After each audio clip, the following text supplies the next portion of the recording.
गीता 18 के श्लोक नंबर 62 में भगवान स्वयं कह रहे हैं कि अर्जुन उस परमेश्वर की शरण में जा जिसकी कृपा से परम शांति व शाश्वत स्थान अर्थात सतलोक को प्राप्त होगा। वो परमेश्वर कौन है, कहां है, कैसा है, जानने के लिए कृपया अवश्य सुनिए जगत गुरु तत्वदर्शी संत रामपाल जी महाराज के अमृत वचन। उधर निमंत्रण देने की भीम से भगवान श्री कृष्ण जी ने पूछा कि भीम आपने उस महात्मा सुदर्शन जी को आमंत्रित किया या नहीं। भीम ने कहा प्रभु आमंत्रित तो किया था पर वो तो कुबोल आदमी है। श्री कृष्ण जी ने कहा कुबोल कैसे लगा तुझे कि परमात्मा मैंने उनसे कहा था हे ऋषि जी मैं युधिष्ठिर राजा का भाई हूं और हम एक यज्ञ कर रहे हैं भगवान श्री कृष्ण के आदेश तक और आपको हम निमंत्रण करने के लिए मुझे भेजा है। हे ऋषि परवर अवश्य आने की कृपा कीजिए। तो क्या कहा उसने, कहने लगा भीम तुम्हारे अन्न को खाकर नरक में नहीं जाना मैंने, तुमने तो ऐसा जुल्म किया है कि शायद पृथ्वी पर कोई कर सकेगा। वो करोड़ों बहन विधवा होगी उन सैनिकों की पत्नी और आज तुम आनंद मना रहे हो, उनकी आंखों से आंसू नहीं सूखे हैं। उनके बच्चे अपनी माँ से लिपट कर पूछ रहे हैं हमारे पिताजी कब आएंगे माँ। माँ कहती है बेटा अभी छुट्टी नहीं मिली है। और फिर ये कहकर बच्चों को एकांत स्थान में जाकर माँ बुरी तरह रो रही है। उधर से बच्चे भी अपनी माँ के ऊपर बैठ चिपट कर रो रहे होते हैं। और थोड़ा सा बड़ा बच्चा है वो कहता है कि अब के पिताजी आ जाएंगे तो उनको कह दूंगा तुम मत जाना मिलिट्री में, मैं जाऊंगा मिलिट्री में पिताजी, आपके पीछे से मेरी माँ बहुत रोती है। ऐसे कहकर वो सारा हाहाकार मचा रहे हैं। और कहा यदि तुमने मुझे बुलाना है तो ऐसी 100 अश्वमेघ यज्ञ का फल मुझे संकल्प कर दो, तब तुम पापियों का अन्न आहार करो। अब श्री कृष्ण जी ने कहा तूने क्या कहा। भीम कहने लगा कि मैंने आपकी और भैया की शर्म थी, नहीं तो उसको बोल आदमी को मैं कूट कराता, उसने मेरी ऐसी बेइज्जती की है। श्री कृष्ण जी ने कहा कि नादान संत के प्रति ऐसी बातें करना भी तुझ पाप का भागी होगा। संत किसी के अहित में नहीं होते और संत जितना भी कड़वा होता उतना ही आपके हित में होता है। उस संत ने जो कहा वो बिल्कुल सच कहा है और चल उसे क्षमा याचना कर। अब मरता क्या नहीं करता, संसार में बेइज्जती हो रही है, शंख बज नहीं रहा, दुनिया कह रही है कि इनके पाप घने हैं, हम क्या करें। वो मंडलेश्वर वहां बैठे कहते हम क्या करें, इन्होंने पाप ही जुल्म ही बहुत किए, नहीं तो शंख बज नहीं जाना था। श्री कृष्ण जी ने भी तो भोजन खा लिया, इससे क्यों नहीं बजा। अब अपने पाले से गेंद फेंकने के लिए कुछ न कुछ तो अटकलबाजी हर इंसान लगाता है। श्री कृष्ण जी ने कहा कि चलो तुम पांचों पांडव और मेरे साथ चलो। रथ में बैठा कर प्रभु साथ लेकर चल पड़े। 1 किलोमीटर 2 किलोमीटर की दूरी पर रथ रोक दिया, वहीं छोड़ दिया। कहता जूते यही निकाल दो और वहां से नंगे पैरों झोपड़ी की तरफ प्रस्थान किया 500 ने। उधर से सुदर्शन जी को पता था कि इनका काम बने नहीं, क्योंकि जिन महापुरुषों की ये ओट लिए बैठे हैं, जिन भगवानों की ये शरण लिए बैठे हैं, उनसे ये अनमोल काम नहीं हो सकता। तुम कौन राम का जपते जापम तात कटे ना तीनों तापम। अब पता था सुदर्शन जी को कि वो आएंगे फिर सिर में दर्द करेंगे। अपनी झोंपड़ी छोड़कर चल पड़ा कि 15 दिन में आऊंगा। ऐसी लंबा टूर बनाएंगे प्रोग्राम। उधर से परमेश्वर ने अपने हंस की इज्जत रखने के लिए और इस परमेश्वर की भक्ति को, अपनी भक्ति को, परमात्मा की महिमा को बनाए रखने के लिए स्वयं सुदर्शन रूप बनाया और उस झोंपड़ी में विराजमान हो गए।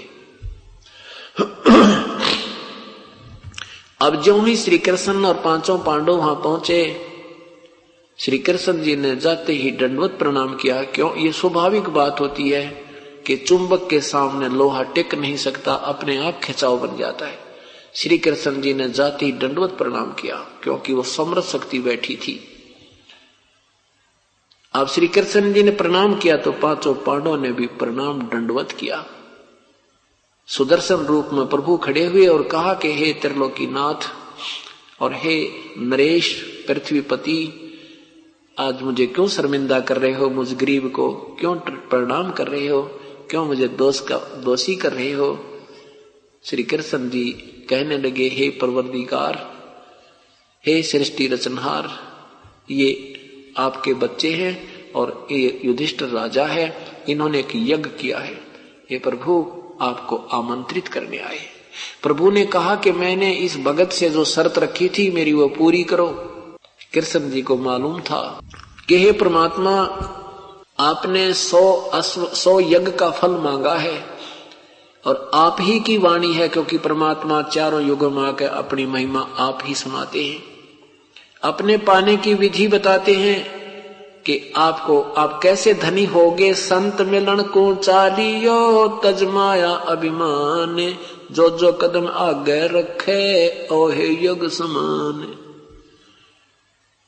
कि जो प्राणी पूर्ण संत के दर्शन के लिए, सत्संग श्रवण के लिए, मिलने के लिए और विनम्र भाव से आते हैं, अपनी पद और अपने अहम जो भी धन का अहम है, किसी प्रकार का उसको है, वो सब भूलकर ऐसे आवे जैसे कोई मरीज जाता है, भयंकर बीमारी से युक्त व्यक्ति और मेडिकल में जाता है। उस समय उसको याद नहीं रहता तो किस पोस्ट से संबंधित है, उसको याद रहता तो एक मरीज है। डॉक्टर कहता वहीं लेट जाता है, चेकिंग के लिए कहता, वो टेस्टिंग कराने तुरंत चला जाता है, उसमें कोई मन में विक्षेप नहीं आता। ऐसे भाव से जो प्राणी परमात्मा के चरणों में आते हैं, जहां स्थान मिल जावे ग्रहण करे, जो मिल जावे खा के और शुक्र मनावे, केवल उद्देश्य उसका सत्संग सुनना ही हो, यहां महिमा की भूख नहीं हो, तो उस प्राणी को यहां आने का, जहां से सलाह है वहां से यहां तक आने का जितने भी कदम बनते उतना ही आपको पुण्य मिलता है। ये सत्य प्रभु की वाणी है। तो ऐसे ही कहा कि हे प्रभु, हम पांचों पांडव और मैं ये सब आपके दर्शनार्थ आए हैं, आप अंतर्यामी हैं। आज हमारे अंदर कोई भी अहम नहीं है। इनका तो काम ऐसा खतरनाक अड़ा खड़ा है, इनके अंदर तो आज अहम नाम की चीज नहीं, इनको कोई अभिमान नहीं है। और आप जितने भी कदम हमारे वहां से यहां तक आपके दर्शन के लिए आए हैं, उनका जितना पुण्य बनता है 100 आप रख लीजिए, शेष हमें दे दीजिए, हमारा उद्धार हो जाए। साधु भूखा भाव का, धन का भूखा ना, और जो कोई धन का भूखा है वो साधु भी कोई ना। परमात्मा यही देखना चाहते थे कि इनमें कितनी श्रद्धा है, तो उसी समय उनको विनम्र करना चाहते थे। विनम्र हुए बिना अगर भगवान चले भी जाते और उस समय वो शंख बज भी जाता तो कहें श्री कृष्ण जी ने बजा दिया, कृष्ण जी थे ना हमारे पास। तो ये भ्रम निवारण करना था और परमात्मा की भक्ति को न्यारा छांटना था दाता ने। आज इस दिन के लिए, इस समय के लिए ये प्रमाण छोड़ कर चले गए थे प्रभु। तो परमेश्वर ने कहा कि ठीक है भीम, हम चलते हैं भाई, एक काम कर, मेरी ये सुमरनी दे दे। माला टांग रखी थी खूटी गए, वह नाम जाप करण की मन क्या वाली। अब भीम ऐसा बली, जब वार्ता हुई थी, जब आमंत्रित करने अकेला आया था तो भगवान से कहा था, सुदर्शन से कहा था कि मैं अपने भैया से डरता हूं और अपने भगवान कृष्ण से मुझे शर्माती है, नहीं मैं ऐसा बना देता, तेरा हुलिया बिगाड़ देता, और मैं युद्ध में एक मारू था 10 मरते थे, तो क्या समझता है मुझे, अजय डिंग पेला था। तो जब वो उतारने लगा वो माला, भीम से माला टस से मस नहीं हुई और पसीने आगे। ये अब मायूसा होकर देख रहा है कि क्या कहूं, अब क्या कहूं इसको, मेरे से माला नहीं उतरती। तो परमात्मा ने कहा, क्यों भीम, तू एक के मारे था 10 मरे थे, पहलवान तार दे देना माला उतार के। वो जान गया कद बात याद सारी है, कहने लगा भगवान मेरे पर नहीं उतरती। और परमात्मा ने ऐसे किया था, अपने आप उतर के माला हाथ में आ गई, क्योंकि उनको उनका सारा भ्रम निवारण करना था। जब तक इंसान निरसंशय नहीं होता, संत पर विश्वास नहीं बनता, तब तक काम नहीं बनते।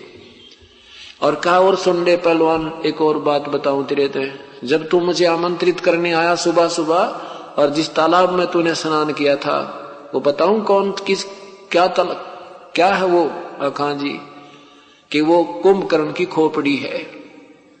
कुंभकर्ण का सिर का ये इतना हिस्सा है जिसमें यो इतना बड़ा तालाब भर गया, तेरे पैर भी ना टेक के तू स्नान करे था, तू अपने आप मांडी पा कर मैं ऐसे कर दूं। वैसे भीम बहुत शक्तिशाली थे, और ये बताना चाहते हैं कि तेरे से बलि तो बहुत होकर जा रही है, और ना जाना क्या क्या दुर्गति उनकी अब हो रही है। जो विधिवत साधना नहीं करते, वो चाहे कितना ही बलि, कितना ही पृथ्वीपति, चाहे कितना समर्थ हो जाए, उस जीव का कहीं ठिकाना नहीं। तू अब इसी शरीर में अपने आप को समर्थ मान रहा, तेरे पैर भी ना टिके उस सिर की खोपड़ी में, इतना बलि, इतने तगड़े इंसान तेरे तो पहले हो दिए।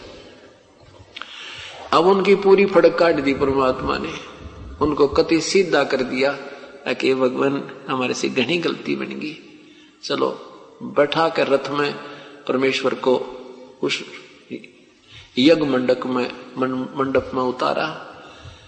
कैसी सतीथि थी परमात्मा की, कैसी वेशभूषा थी, लंगोटी घुटनों तक की धोती, टूटे लीतर जैसे टूटे हुए जूते होते हैं, और फटे पुराने जैसे मैले से कपड़े, दाढ़ी जैसे 2 महीने ना बनाई हो, सिर के बाल ऐसे उलझ पुलझ जैसे एक गरीब ग्रामीण होता है, ऐसी वेशभूषा में। और उन मंडलेश्वरों के पास पहुंचे जो दिन में 2-2 बार स्नान करें थे, 4-4 बार तिलक लगाए थे, और वो बैठे न्यारे न्यारे स्वच्छ आसनों पर, और जाकर देखा कि ये संत आ गया, ये संत लेने गए थे।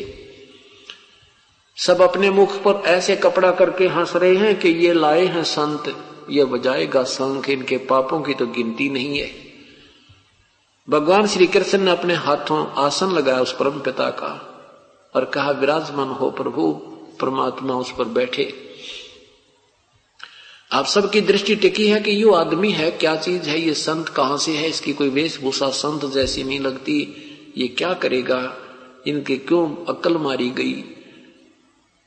भगवान श्री कृष्ण ने कहा बहन द्रौपदी, भोजन बना महापुरुष के लिए, इससे तुम्हारा काम बनेगा। अब द्रौपदी ने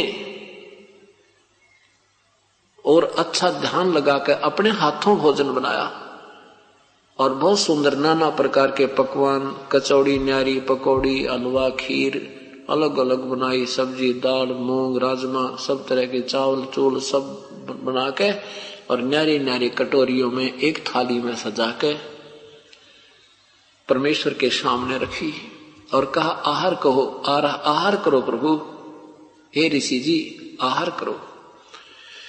अब क्या किया मालिक ने, वो कटोरियां बाहर रख दी थाली में, उनमें से थोड़ी थोड़ी हर चीज आइटम ले ली, और थाली में डालकर सारी गोल मथोड़ कर ली, सबको मिला लिया, खिचड़ी बना दी, कचौड़ी भी, पकौड़ी भी, दही भी, बड़े भी, खीर भी, खांड भी, दाल भी, सब्जी भी, सब कुछ ऐसे मिला दिया। और जितना वो प्रतिदिन खाते थे उतना सामान रख लिया, बाकी कटोरियां में शेष छोड़ दिया। अब द्रौपदी देख रही है कि भाई इतना बढ़िया भोजन बना दिया, महापुरुष खाएगा और उंगली चाटेगा, ये घास फूस खाने वाला व्यक्ति आज ऐसा भोजन खाएगा और 20 जगह न्यू कहेगा भाई भोजन बनाया द्रौपदी ने। तो बहन की एक कुदरती आदत होती, एक कुदरती स्वभाव होता है एक शिष्टाचार के नाते कि कोई अतिथि आ जावे तो उसके लिए प्रतिदिन आहार बनने से भी न्यारा एक स्वादिष्ट भोजन और अच्छा भोजन तैयार करती हैं कि कहीं ये अतिथि बाहर जाकर के यूं ना कह दे कि बहन ने अच्छा भोजन नहीं बनाना आता या ये सत्कार ठीक नहीं करना जानते। इस उद्देश्य से द्रौपदी ने 2 घंटे तक धुएं में लकड़ी से आग जला जला कर खाना बनाया और उसने उम्मीद तो क्या थी कि ये सराहना करेगा, खाता खाता भी यूं कहेगा भी कमाल कर रखा है। और जब देखा वो सारा काम बिगाड़ दिया तो द्रौपदी के मन में खोट आ गया। क्या खोट आया कि रहा शूद्र का शूद्र, इसने खाना भी ना खाना आता, इतना खोट मन में आ गया। उधर से क्या किया परमेश्वर ने, वो 5 बार 5 ग्रास करते थे। सुदर्शन जी ने एक अपना नियम बना रखा था कि अंजल के ऊपर संयम रखना है, नहीं तो घना स्वाद होता, 2 रोटी ज्यादा खा जाता, फिर अंगड़ाई टूटे, नींद आवे। नहीं, कहते प्रथम अंजल संयम राखे, योग युगत सब सतगुरु भाखे। अन्न और जल पर संयम राखे, तब ये भक्ति बनती है। ना घना भी नहीं खावे और कति ना भी नहीं खावे। गीता जी के अध्याय नंबर 6 मंत्र 16 में कहा है कि हे अर्जुन, ये योग यानी भक्ति, ये साधना न तो अधिक खाने वाले की और न ही बिल्कुल ना खाने वाले की, ना ही एकांत स्थान पर बैठकर ये आडंबर करने वाले की, और ना ही अधिक जागने वाले की, और ना ही ज्यादा सोने वाले की सफल होती है, कभी सफल नहीं होती। तो इसलिए उसने ऐसे 1 ग्रास खाया, उस शंख ने आवाज की जो अलग रखा था, आवाज दी। दूसरा ग्रास खाया, 2 बार, दूसरी बार बोला। 5 बार में वो जितना थाली में डाला था आहार संत ने खा लिया, और 5 ही बार बोलकर वो शंख बंद हो गया। युधिष्ठिर प्रसन्न हुआ कि परमात्मा मौज माच गई कि हे कृष्ण जी, आपकी दया से हमारा काम बन गया। कृष्ण जी बोले अभी काम नहीं बना, ये अभी शंख नहीं बजा, ये तो इतनी जोर से बजना चाहिए कि पूरी पृथ्वी पर आवाज सुने, स्वर्ग तक इसकी मीठी मीठी आवाज जाएगी। और ये तो 5 बार बजकर बोल गया है, कोई त्रुटि है अपने घर में, कि कोई अपनी ही त्रुटि है इस संत में। कभी फिर कहा युधिष्ठिर ने कि परमात्मा अब किसको बुलाओगे? श्री कृष्ण जी ने कहा कि अब कोई बुलाने का इस पृथ्वी पर कोई और संत नहीं है। इस संत ये वाल्मीकि का आपको क्या रीजन दिखाई दे से? कहते इस वाल्मीकि के बाल सम ना ही तीनों लोक है। ये इतनी परम शक्ति युक्त संत है कि इसके एक बाल के बराबर ये तीनों लोक भी नहीं है। भाई कोई अपने घर में कमी है उसको ठीक करेंगे। अब पावर से कनेक्शन है, पावर पूरी है और पंखा नहीं चल रहा तो पंखे में डिफेक्ट है। तो द्रौपदी को बुलाया त्रिलोकी नाथ ने, कहा बहन सच्ची बात बताना, आपके मन में क्या? देख श्री कृष्ण जी भी रहे थे कि संत खा रहे हैं तो खाने दो, कैसे खाओ, हमारा फर्ज पूरा हुआ, संत के सामने रख दिया। वो मर्जी के मालिक होते हैं। अब द्रौपदी को भी देख रहा था कि उसके माथे में त्योड़ी पड़ने लग रही है। पूछा कि द्रौपदी सच्ची बताना, आपके मन में क्या आया जब संत ने भोजन पाया? ये शंख किस कारण से नहीं बजा? तो द्रौपदी ने कहा महाराज जी मैं सच बताती हूं, जब मैंने 2 घंटे तक तो रोटी बनाई, आंखें फुड़वाई धुएं में, और मैंने सोचा तो ये था कि ये महात्मा मेरी प्रशंसा करेगा, और इसने जब ये सारा काम बिगाड़ दिया तो मेरे मन में खोट आ गया। प्रभु मेरे मन में ये आया कि शूद्र का शूद्र ही रहा, इसने खाने का भी ना बेरा, कैसे खाया जाता है? तो भगवान श्री कृष्ण ने कहा द्रौपदी तूने महापाप कमा लिया, संत के प्रति ऐसी दुर्भावना लाना एक महापाप और तैयार कर लिया, शंख तो बजना दूर रहा। देखो आपने संत को बुलाया है, 2 रोटी अपने घर सभी खाकर सोते हैं, और तूने ये हलवा खीर बना के क्या मोल ले लिया इस परम संत को? नादान, आप इसके चरण धोकर पी ले द्रौपदी, नहीं तो तुम्हारा शंख तो बजाई नहीं, तो पाप की बागन और एक्स्ट्रा होगी। अब मरता के नहीं करता, चरण लाई प्रात उठा के और परमात्मा के पैर उसमें धोए अपने हाथों द्रौपदी ने, और डाल के उस पानी को कटोरे में, और आधा जब पी लिया, जब श्री कृष्ण जी ने कहा बहन मुझे भी दे दे थोड़ा सा, तो आधा द्रौपदी ने और आधा श्री कृष्ण ने वो धूल भरे चरणों का जल उन दोनों ने पिया। तब वो शंख बजा, इतना जोर का शंख बजा के कण कण में आवाज हुई और पृथ्वी के ऊपर जितने भी वृक्ष थे फलदार फूलदार वो सब फल फूल गए और जो फलदार वृक्ष भी जो है ना फलों से लदपथ हो गए। स्वर्ग तक कोई वृक्ष, पर्वतों के वृक्ष भी हरे भरे हो गए सब जगह, चाहे वो कहीं रेगिस्तान में भी क्यों नहीं थे। और इतनी सदा एक बहार सी आ गई, तब उन पांडवों की यज्ञ संपूर्ण हुई। बोलो सतगुरुदेव की जय। अब देखिए पुण्यात्माओं, ये 3 ताप का अंतर्गत पाप था, 3 ताप के अंतर्गत कष्ट था। ये प्रेत आत्माओं का दबाव था और वो भी श्री कृष्ण और अन्य ऋषियों से नहीं हट पाया। ये पाप नहीं कटे उनके, ये तो श्री कृष्ण का जो, ये तो यहाँ के संत और भगवान एक लेवल के हैं, ये सत्कर मानना। अब इन्होंने ये क्या कराते हैं कि पाप, उस जो कर्म में तो फर्क पड़ता नहीं, ये पुण्य और करवा देते हैं बहाने बना के कि इससे इनके और आगे चलेंगे तो कुछ राहत मिल जाएगी, ये तो रहना न्यू का न्यू। उधर से परमात्मा, वो भी काम पूर्ण परमात्मा से हुआ, जो उनके ऊपर प्रेत आत्माओं का दबाव था वो भी तब हटा जब परमात्मा ने स्वयं आकर कृपा बख्शी, आहार किया। उनकी यज्ञ भी संपूर्ण पूर्ण परमात्मा से ही हो पाई। पाप नहीं कटे उनके, पाप फिर न्यो के न्यो रह गए। जबकि श्री कृष्ण जी कह रहे थे तुम्हारे पाप कट जाएंगे, समाप्त हो जाएंगे, अपराध नहीं रहेंगे, तुम्हें कोई दुख नहीं रहेगा। अब क्या होता है, गीता जी अध्याय नंबर 7 के मंत्र नंबर 18 में कहा है कि अर्जुन, ये ज्ञानी आत्मा है तो बहुत अच्छी, और ये समर्पण किया है इन्होंने, लेकिन ये मेरे वाली ही इस घटिया साधना में आश्रित रही। अपनी साधना को भी घटिया क्यों बताया परमात्मा ने? क्योंकि दुर्वासा जैसी तोब इन्होंने ओम नाम के जाप से हजारों वर्षों तक साधना की, जप किए, तप किए, परमात्मा मिला नहीं, ये एटम बम बन गए। ये एटम बम बन जाते हैं ना, सिद्धियां आ जाती हैं और उन सिद्धियों के आधार पर ये प्रभु पाक जाते हैं, एक दूसरे में सुप्रीम हो जाते हैं। एक दिन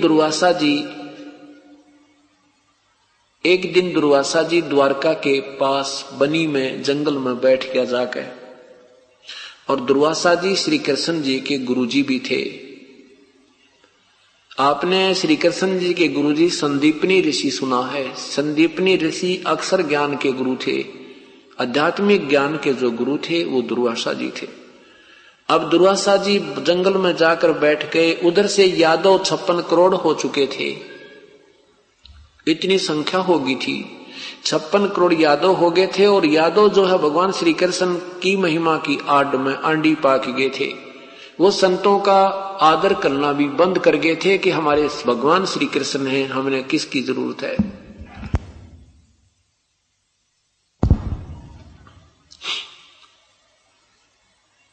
अब पूरी नगरी में, द्वारका नगरी में ये चर्चा होगी कि एक महापुरुष दुर्वासा जी आए हैं, और वो ऐसे महापुरुष हैं, वो ऐसे सिद्धि युक्त हैं, भूत भविष्य की जानते हैं, वर्तमान भूत भविष्य तीनों कालों के ज्ञाता हैं।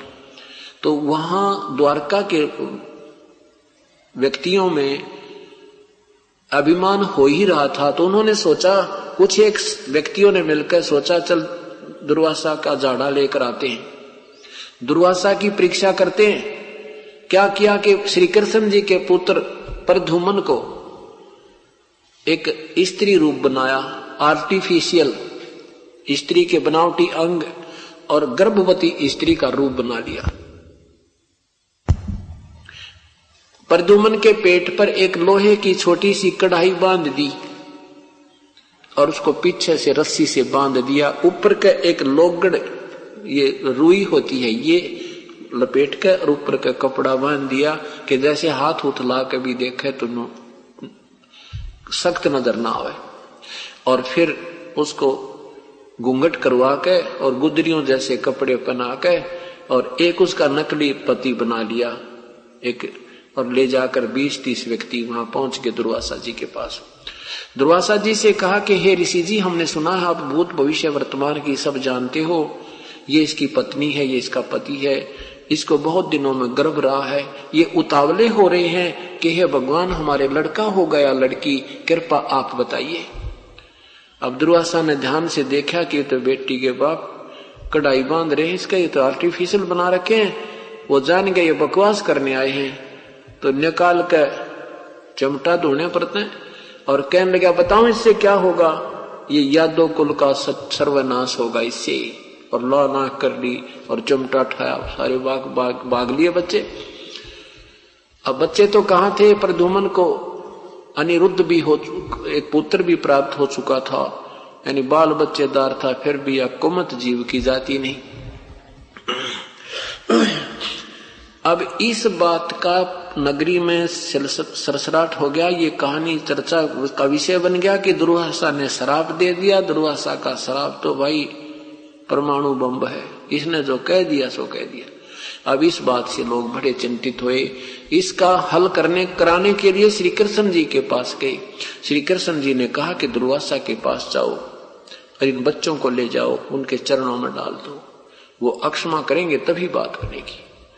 अब गांव के मुखिया लोग, समझदार से व्यक्ति उन बच्चों को सबको लेकर गए, ऋषि के सामने चरणों में प्रणाम करवाया कि अक्षमा याचना करो। सब बुजुर्गों ने भी, उन वृद्धों ने भी हाथ जोड़कर कहा ऋषि जी बच्चे थे, गलती होगी, अक्षमा कर दो। दुर्वासा ने कहा कि अब मेरा वचन वापस नहीं हो सकता, अपने बच्चों को संभाल के रखना था, दूसरी बात नहीं करी। खूब उन्होंने पच लिए, पर आगे वापस आ गए, श्री कृष्ण जी के पास आ गए। गांव में उस दिन चूल्हा नहीं चढ़ा, खाना भी नहीं बना किया, तो बात बिगड़ गई। श्री कृष्ण जी ने देखा ये तो बहुत परेशान हो गई, सारी नगरी ही परेशान हो गई है। तो श्री कृष्ण जी ने कहा कि सुनो मेरी बात, क्यों चिंता करते हो, किससे विनाश होएगा अपना। ये कढ़ा जो बांध रखी थी, ये कढ़ाई बांध रखी थी, और ये कपड़े पहन रखे थे, ये ऊपर गुदड़ गाभा लपेट रखा था, ये रुई बांध रखी थी, इनको जला दो और कढ़ाई को घिसा घिसा कर चूरा बनाकर जमुना में फेंक दो, ना रहेगा बांस ना बजेगी बंसुरी। अब विचार करना ये कहां कथा आपको छोड़ेगी जाकर के पुण्यात्माओं। ये केवल कथा नहीं है, एक जैसे मंडी में झार लगाते हैं ना, 3-4 झार लगा के कणक न्यारी रख देते हैं, अब ये झार लग रही है। अब सौदागर के सामने ये रख दिया जाएगा, जो भक्ति के सौदागर होंगे वो सौदा कर लेंगे। अब क्या होता है कि श्री कृष्ण जी ने सुखी सांत्वना दी थी कि ना रहेगा बांस ना रहेगी बांसुरी, बस, और सब संतुष्ट हो गए कि भगवान ने तो कमाल कर दिया, सारा बोझ उतार दिया, कहने के अब तुम्हें पाप नहीं लगेगा। अब क्या किया सबने, वो ड्यूटी लगा दी 10-10, 20-20 आदमियों की रोजाना के पत्थर पर घसा घसा कर उसका थोड़ी सी दूरी पर जाकर जमुना के ऊपर वो डाल दिया, उसमें चूरा करके डाल दिया। एक जो कड़ा होता है, कढ़ाई का साइड का पकड़ने का हैंडल होते हैं गोल गोल से, वो एक मेरे जैसे आलसी को दे दिया कि वे तेरी ड्यूटी है, इसने 1 दिन में घिसा चाहे 100 दिन में घिसा। अब वो बेचारा लगा रहा, उसने देखा बाकी तो सब कर आगे काम, तेरा यू कड़ा गनाए रह गया, अब कैसे यहाँ रखेगा। आंख सी बचा के और उसने कड़ा भी न्यू का न्यू फेंक दिया, शेष बचा हुआ कुछ घिसा दिया, वो चमकीला सा हो गया था। उस चमकीले को कोई खाद्य पदार्थ समझ के एक मछली ने खा लिया। वो मछली काट ली किसी पारदी शिकारी ने, वो मछली पकड़ी, मछली को काटा तो उसमें से ये चमकीली वस्तु निकली। पहले तूने सोचा ये चांदी होगी, सुनार को दिखाई, सुनार बोला भी चांदी नहीं पर लोहा बहुत बढ़िया, बहुत अच्छा इस्पात है। तो उसने सोचा कि चल लोहार से इसका कोई आइटम बनवा लूं, अपने तीर का आगे का हिस्सा बनवा लिया, वो तीर बनवा लिया और उसको विष में यानी जहर में बुझवा के और वो तीर में डलवा के रख दिया। अब कुछ दिनों के बाद वो दुर्वासा जी का वचन फला सारी नगरी में लड़ाई झगड़े, खेचा तानी, कोई किसी की बात सुने नहीं, माड़ी बड़े छोटे की कोई लाज शर्म नहीं रही। रोजाना कत्ले आम होने लगे। व्यवस्था हो जाती थी तो समझदार लोग समझ जाते थे कि कोई पाप नगरी का उदय हुआ। संतों की तलाश करते थे कि वो संत को समाधान करेंगे। श्री कृष्ण जी के पास नगर के समझदार से व्यक्ति पहुंचे, हजारों की संख्या में, और कहा कि हे प्रभु, नगरी में ना जाने कौन सा पाप उदय हो गया, कोई बड़े छोटे की बात रही नहीं, जरा सी बात होती है मार ही डालते हैं, ये क्या हो गया प्रभु। श्री कृष्ण जी ने कहा, भाई के बताऊं, जो दुर्वासा जी का श्राप है ना, अब वो प्रफुल्लित हो रहा है। वो श्राप हमें आपको दुखी कर रहा है, वो श्राप अब प्रभावी हो रहा है। तो सबने पूछा, प्रभु फिर इसका इलाज क्या हो, क्या समाधान हो। श्री कृष्ण जी ने कहा, तुम यूं करो, सारे के सारे यादव वहां जहां पर कड़ा के साकर डाला था ना, वो स्थान बता दिया प्रभास क्षेत्र में।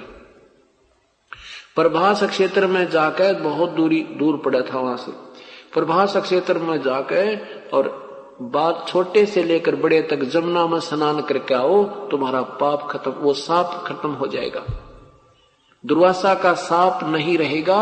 और सारे स्नान करना, सब मतलब जो है मेल, उनको यानी पुरुषों को, बच्चे से लेकर और बड़े तक पुरुष नहाओ सारे। अब अपने छोटे नवजात शिशुओं को भी ले गए जो 2 दिन के थे, कि मेरे बेटे पर श्राप ना रह जा। एक श्री कृष्ण जी के आदेश से सारे यादव यानी मेल, पुरुष, नर, वो सारे ले गए और वहां पहुंच गए जहां पर वो कड़ा की साकर, वो चूरा डाला था लोहे का। उससे क्या हुआ कि एक तीखे पत्तों का घास उग गया उस कड़े के, उस कणों से। अब यह अनहोनी काल भी तो कसूती चीज है। अब वो तीखे पत्तों का जैसे ईख होता है, ईख जैसे से भी तेज जैसे कुसा होती है, या डाब जिसे बोलते हैं, उस कुसा जैसे पत्तों का, मोटे मोटे पत्तों का लंबा लंबा घास उग गया। अब वहां मनमुटाव गांव नगरी में चल ही रहा था। पांडवों को, उनका यादवों का रास्ते में भी गुरतुर होती जावे थी। वहां जाकर के स्नान करें और बाहर आवे, आते ही गुट्टम गुट्टा हो जावे। स्नान तो पहले करें कि साप ना रह जावे, और उस शराब स्नान करके बाहर आवे, आपस में मुक्का वो घास को उखाड़ कर ऐसे मार दें, एक दूसरे के गर्दन से लपेटा आ जावे, ऐसे खींच दे, तलवार की तरह कट के दूर हो जावे। 56 करोड़ यादव आपस में लड़कर मर गए उस जमुना के उस घाट पर, जहां श्री कृष्ण जी ने कहा था तुम साप मुक्त हो जाओगे। वहां साप तो नहीं मुक्त हुए, लेकिन यादव साप हो गए। अब उधर से श्री कृष्ण जी को पता लग गया कि वो तो कट गए रोग सारे का।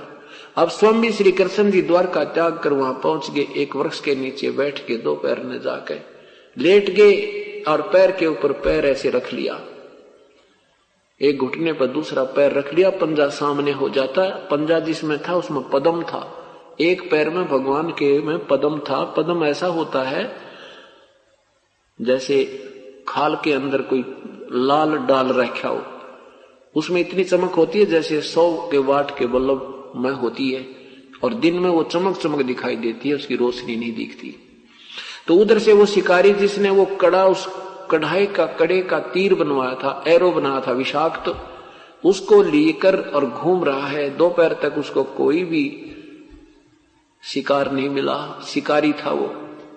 उसने सोचा चल इस वृक्ष के नीचे विश्राम कर लेता हूं, गहन पत्तों की छाया है, बाद में देखूंगा, दोपहर का समय हो गया है। जो ही वो वृक्ष के निकट आया तो वृक्ष की झुरमट या नीचे तक टहनियां टिकी हुई थी। उन झुरमटों में देखा कि एक चमक आ रही है किसी वस्तु की। पारधी शिकारी ने सोचा कि ये शायद मृग बैठा है और मृग की आंख चमक रही है। अरे या तो बन गई बात, शिकार पा गया, अगर मैं इधर से जाऊंगा तो ये भाग ना जावे। उसने मृग जानकर और झुरमटों के अंदर से, टहनियों के अंदर से तीर छोड़ दिया। श्री कृष्ण जी के पैर में वो तीर लग गया, उस पद्म वाले पैर में।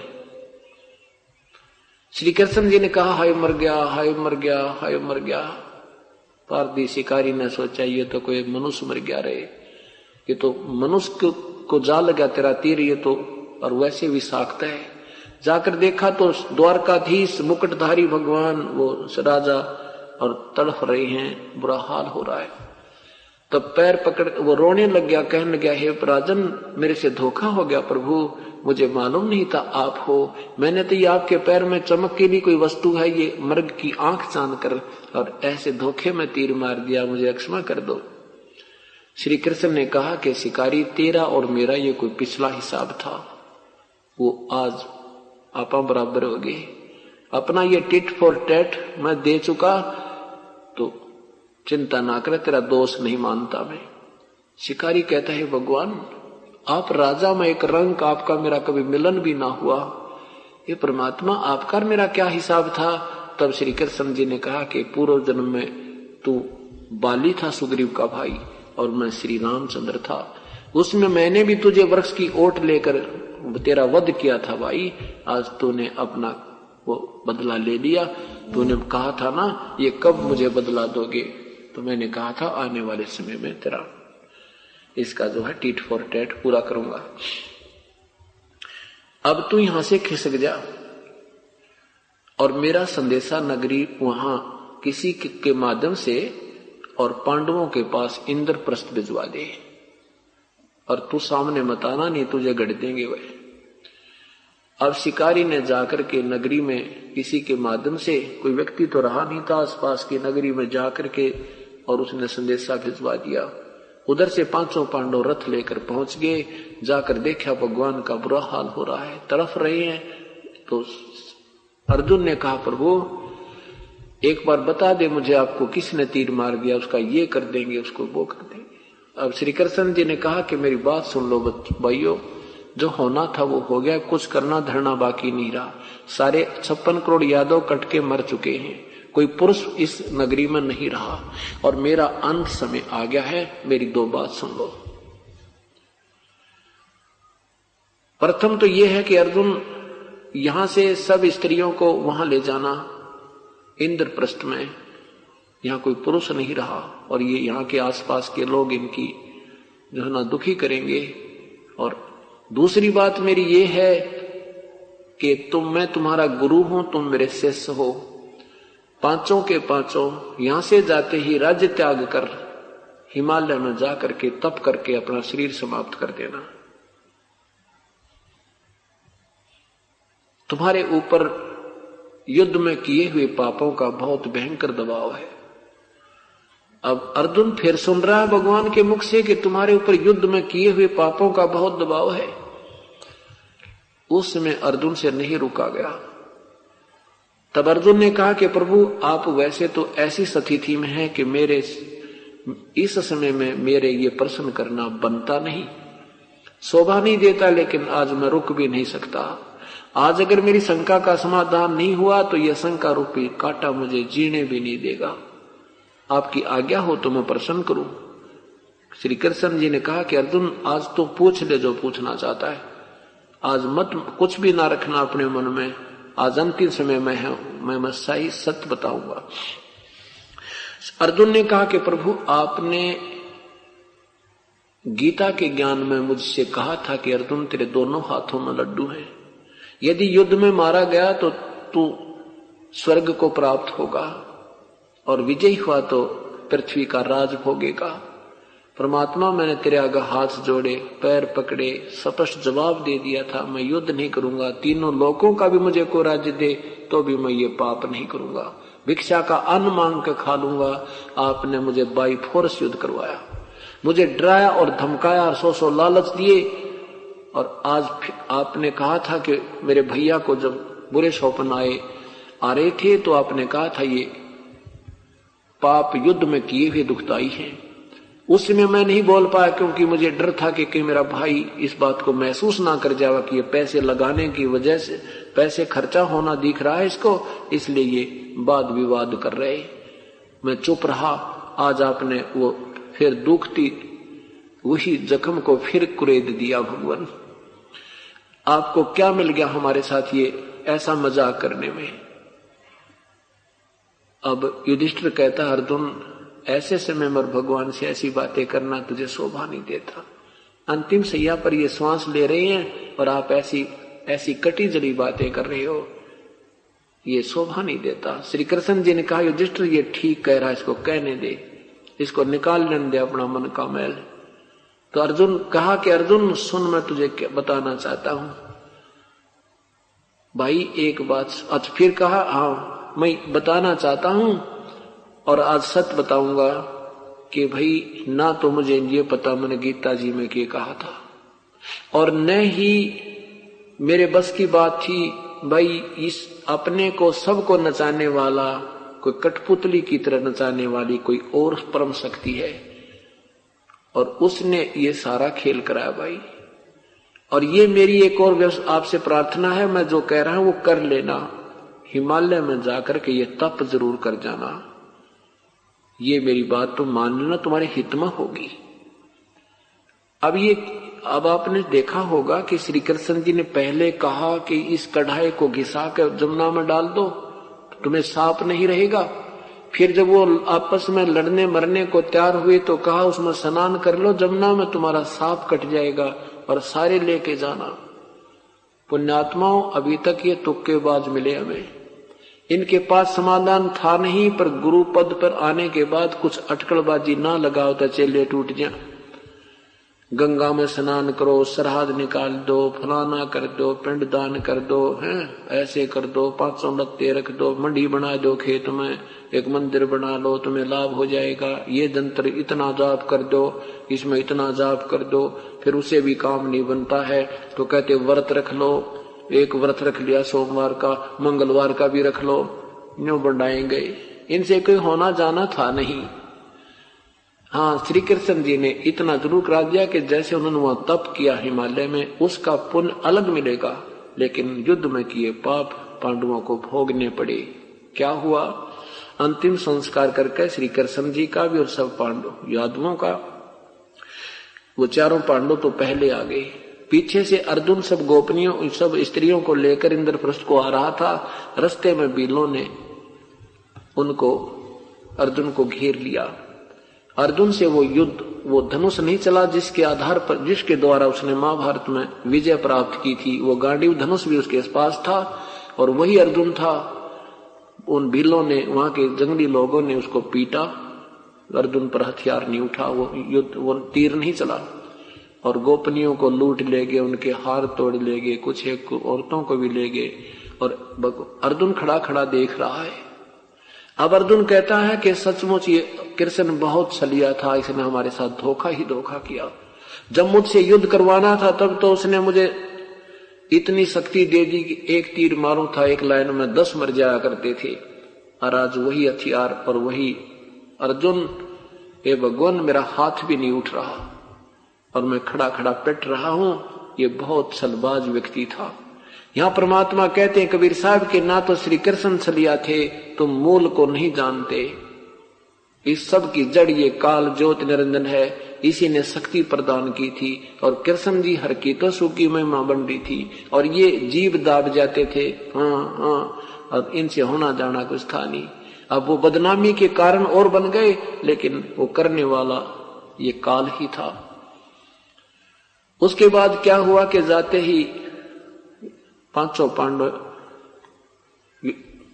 इंद्रप्रस्थ को त्याग गए। राजा परीक्षित को, अपने पोते को राज्य दे दिया, अभिमन्यु के पुत्र को। हिमालय में जाकर के सारा शरीर शरीर समाप्त हो गए, गल गया उनका शरीर, वहां पर वो मर गए। युधिष्ठिर का केवल पंजा गला था, वो उसी शरीर में अपने ऊपर चला गया। ऊपर जाकर के क्या हुआ कि ये 500 पांडव जो थे, युधिष्ठिर जो था ये धर्मराज का बेटा था, अर्जुन था ये इंद्र का पुत्र था और भीम पवन देव का बेटा था, नकुल और सहदेव ये अश्वनी देव के पुत्र थे। ये यहाँ एक फिल्म बनाने भेजे थे काल ने, ये हीरो बन के आए थे।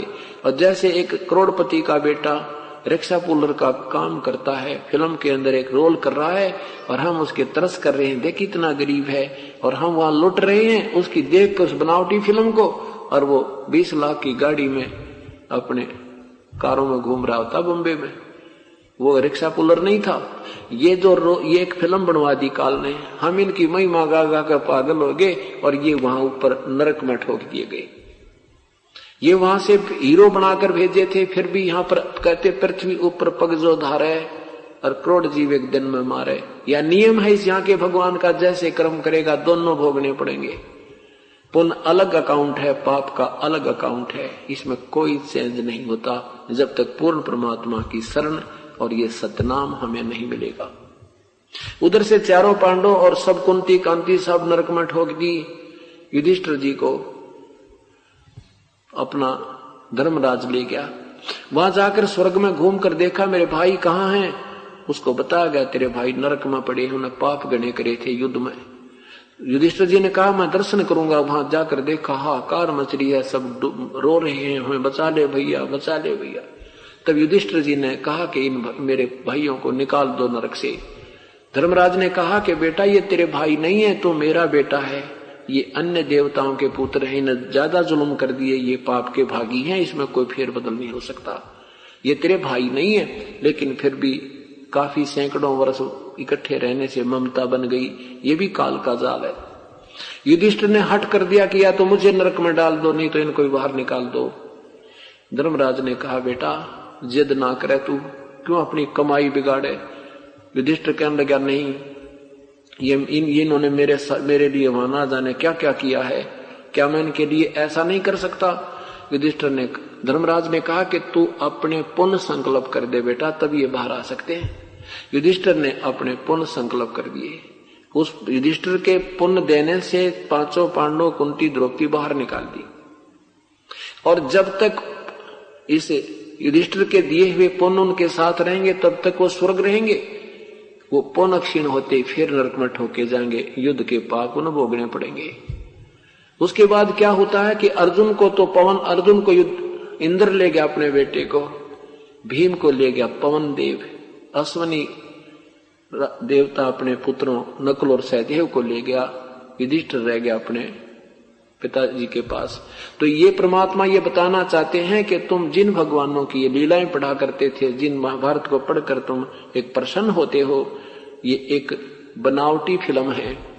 बनावटी मीन वैसे यहाँ तो ओरिजिनल थी, और हमें यहाँ धोखा देने के लिए इस काल ने इन महापुरुष एक वहां से तो भेजे थे ये बहुत अच्छे पुण्यकर्मी प्राणी, और उस पुण्यकर्मी प्राणियों को सहयोग मिलता, उनकी विजय होती है, और फिर वो उनकी भी दुर्गति, और यहाँ भगवान श्री कृष्ण जी की भी दुर्गति आपके समक्ष है। तो यहाँ परमात्मा बताना चाहते तुम कौन राम का जपते जापम तात कट न तीनों तापम। तो इसलिए क्या बताते हैं, समर्थ का शरणा गहो रंग होरी हो, कदे न हो अकाज राम रंग होरी हो। उस समर्थ का शरणा गहो रंग होरी हो, सदा सुखी रहोगे और कोई तुम्हें दुख नहीं होगा, और पूर्ण परमात्मा की प्राप्ति होगी, आत्म कल्याण होगा। बोलो सतगुरुदेव की। राम नाम रटते रहो जब तक घट में प्राणी, कबहू तो दीन दयाल के बिनक पड़ेगी कान। कबीर लौट सको तो लौटियो, राम नाम की लूटी, पीछे फिर पछताओगे, प्राण जहांगे छोटे। नहीं भरोसा देही का, विंस जावे छिन माही, श्वास उश्वास में नाम जपो, और यतन कछु नाहीं। श्वास उश्वास में नाम जपो, व्यर्था श्वास मत खो, ना जाने इस श्वास को आवन हो कि न हो, वो पृथ्वी पति चकवे गए, जिनके चक्र चलन थे, रावण सरीखे कौन गिने, ऐसे गए अनंत।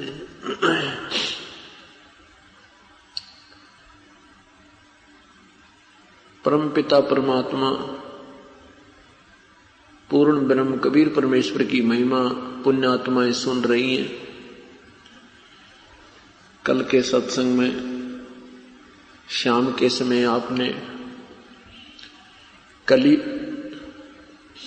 द्वापर युग में करुणामय नाम से परमेश्वर अवतरित हुए थे, स्वयं प्रकट हुए थे। उस समय कुछ एक पुण्यात्माओं का उद्धार किया था,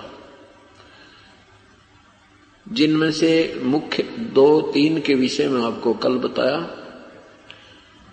एक भगतमती इंद्रमती जो राजा चंद्र विजय की रानी थी,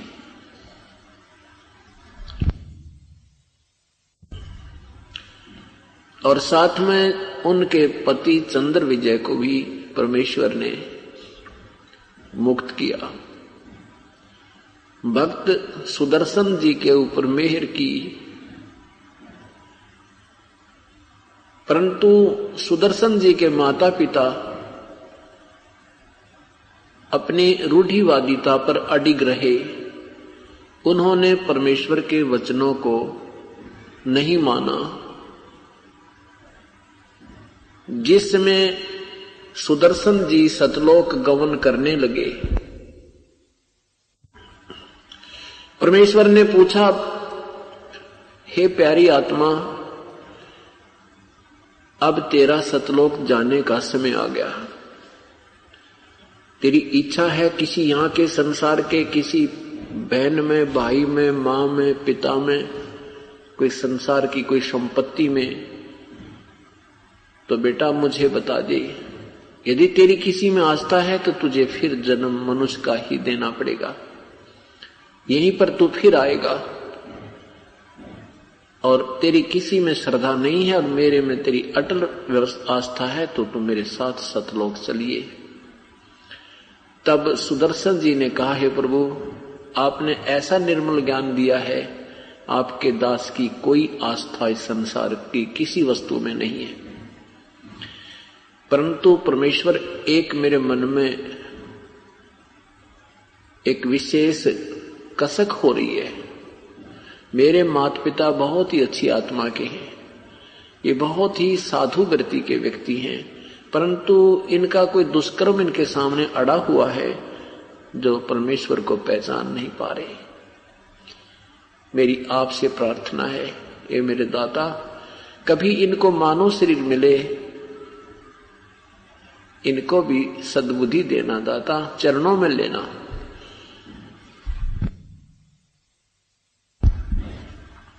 अब देखो काल ने कितनी जबरदस्त हथकड़ियां लगा रखी हैं जो हमें दिखाई ना देती।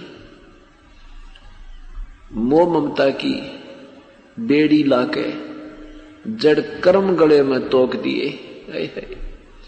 ये मोह ममता की बेड़ी बांध लगा रखी हमारे, देखो कितना जाल कर रखा है। जब व्यक्ति वृद्ध हो जाता है और बच्चे बड़े हो जाते हैं तो बड़े व्यक्ति की और छोटे विचारों, छोटे जवान लड़के की या लड़की की कभी विचारधारा आपस में मेल नहीं खाती और उनमें जरूर कुछ थोड़ा बहुत मन मुटाव बना रहता है।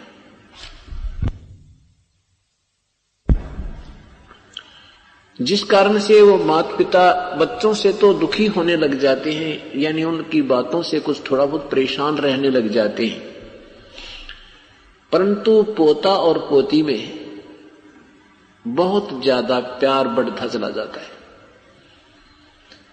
ये भी एक काल का एक विशेष जाल है। ये नहीं समझना कि अपने पोते पोतियों से प्यार नहीं करना या उनसे हमने उनको पालना पोसना नहीं है, नहीं। अब हमें समझ में आ गई कि ये भी परमेश्वर के भेजे हुए बच्चे हैं, ये हमारे घर में आ गए हैं, हमें उपदेश मिल गया है, तो इन आत्माओं को भी राम नाम के रंग में रंग दें। और ये सोच करके ये अपने नहीं हैं, ये हम तो इनके नौकर हैं। परमात्मा ने हमें ड्यूटी लगाई है और ये मालिक के बच्चे हैं, हम तो इनकी आया हैं। इस दृष्टिकोण से उनसे प्यार भी करना है, उनको खिलाना भी है, उनको सत भक्ति रंग में रंग देना है, ये करना है। अगर हम भक्ति मार्ग पर नहीं होते तो फिर पोता पोतियों में बच्चों से भी ज्यादा, अपने पुत्र पुत्री से भी ज्यादा ममता बन जाती है, स्वाभाविक है। क्योंकि काल ने तो यही फंसा के रखना है, अंतिम समय में जिसमें भी आस्था रह जाती है, यहाँ संसार की किसी भी वस्तु में आस्था रह जाएगी, आपको पुनर् यहीं आना होगा। चाहे पशु बनकर आओ, चाहे पक्षी बनकर आओ, चाहे उनके कुत्ता बनकर रखवाला करो गली में बैठ के। तो परमात्मा ये तत्व ज्ञान के आधार से हमें समझाना चाहते हैं कि कोट जन्म तरह ब्रह्मत हो गए, कुछ ना हाथ लगा रे, तो कुकर सुकर खरबा बोरे कौवा हंस बगारे।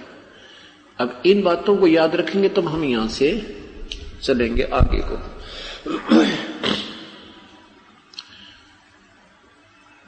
अब परमेश्वर जान गए कि भक्त की आत्मा अभी भी अपने मां बाप में फंसी पड़ी है,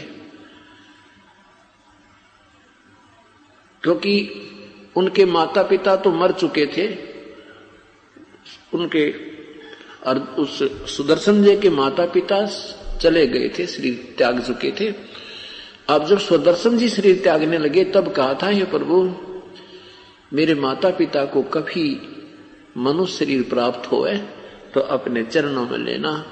वो बहुत ही अच्छे साधु स्वभाव के व्यक्ति थे, पर उनका कोई दुष्कर्म था जो आपके चरणों में वो नहीं आ सके। परमेश्वर ने सोचा कि ये नादान अब भी उनमें आत्मा फंसाए पड़ा है, तो उन्हें कहा बेटा तू चिंता मत करे, तेरे मां बाप को मैं पार करूंगा। अब परमेश्वर के मुख से ये वचन सुनकर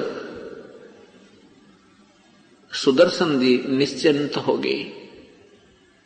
मालिक को पता था कि अब भी इसमें एक बेड़ी और भी बाकी है काल की। अब जब परमेश्वर ने कहा कि तेरे मां बाप ने पार करूंगा बेटा तू चिंता मत करे, तब काल का जाल ढीला हो गया और सुदर्शन जी की परमात्मा ने मुक्ति की। अब वो जो सुदर्शन जी के माता पिता थे, वो थोड़ा मंदा कर गए, अगले जीवन में मनुष्य शरीर प्राप्त किया। एक ब्राह्मण और ब्राह्मणी का उनका जन्म हुआ, दोनों का शादी संयोग हुआ, परंतु पुत्र कोई नहीं हुआ। परमात्मा 3-4 वर्ष की उम्र का रूप धारण करके उनके द्वार के सामने सुबह सुबह लेटे हुए मिले कबीर परमेश्वर। अब उन्होंने बच्चे को उठाया, प्यार दिया, स्नान कराया और फिर नगरी के अंदर सब जगह ढंढोरा पिटवा दिया कि किसका बालक है, किसी का बच्चा हो तो ले जाओ। राजा को, वहां के कोतवाली को इतला दे दी, वहां के थाने में भी रिपोर्ट दर्ज करा दी। लेकिन 1 महीना, 2 महीना, 6 महीने कोई नहीं लेने वाला आया। तो फिर उन्होंने सरकार से कहकर उस बच्चे को अपने पास ही रख लिया। बच्चे को प्यार देने लगे, पुत्रवत उनमें उनका प्यार हो गया। एक दिन परमात्मा ने कहा कि तुम मुझसे नाम ले लो, मैं तुम्हारा गुरुदेव हूं। अब वो माता पिता कहने लगे तू छोटा सा बालक ऐसी बड़ी बात करता है, तू दादा बन गया हमारा। 2-4 बार परमेश्वर ने कहा कि तुम हमसे उपदेश लो, तुम यहां काल के जाल में फंसे हुए हो, मैं तुम्हारे लिए सतलोक से आया हूं। पर बालक की बातों पर कौन विश्वास करे। ऐसे ही जैसे आम व्यवहार से कह देते हैं कि तू पिछले जन्म में कोई ब्राह्मण होगा, वो मर कर पैदा हुआ है, अब वो बातें ब्राह्मणों वाली कह रहा तू। एक दिन गुस्से में आकर के ऐसा उस उसकी वो जो ब्राह्मणी ने ऐसे थप्पड़ लगाने के लिए प्रभु की तरफ हाथ किया था, अंतर्ध्यान हो गए।